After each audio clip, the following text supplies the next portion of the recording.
এক বিলিয়নিয়ারের মেয়ে নিজের প্রেমিকের চরিত্র পরীক্ষা করার সিদ্ধান্ত নিল।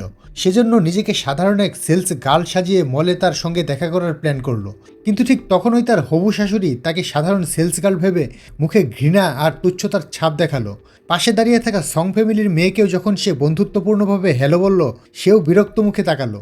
কিন্তু সং ফ্যামিলির মেয়ে জানতো না তাদের পরিবার আসলে দেউলিয়ার পথে, আর সেই মেয়েটির ভাই তাদের রক্ষা করতে পারে। কারণ এই সাধারণ সেলস গার্ল আসলে একজন বিলিয়নিয়ার পরিবারের উত্তরাধিকারিণী, যার হাতে হাজার হাজার কোটি টাকার সাম্রাজ্য।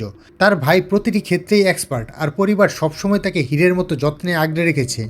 কিন্তু তার প্রেমিকের পরিবার, যারা তার আসল পরিচয় জানতো না, তাকে এক সাধারণ মেয়ে ভেবে অবজ্ঞা করত। তাদের ধারণা ছিল সে শুধুমাত্র টাকার লোভে তাদের ছেলের সঙ্গে আছে। তাই তারা ছেলেকে বলল এখনই ব্রেকআপ করো। কিন্তু ছেলে রাজি হলো না। সে বলল এই মেয়ে কখনো আমার কাছ থেকে কিছু চায়নি, বরং নিজেই ছোট ছোট সারপ্রাইজ দিয়েছে। তবুও মেয়েটির সরলতা তাদের পরিবারকে আরও রাগিয়ে তুলল। তারা দাবি করলো সে যেন তাদের সেবা করে। এমনকি এক ঈর্ষান্বিত মেয়ে মজা করে বলল তার তো হাঁটু গেড়ে বসে সেবা করা উচিত।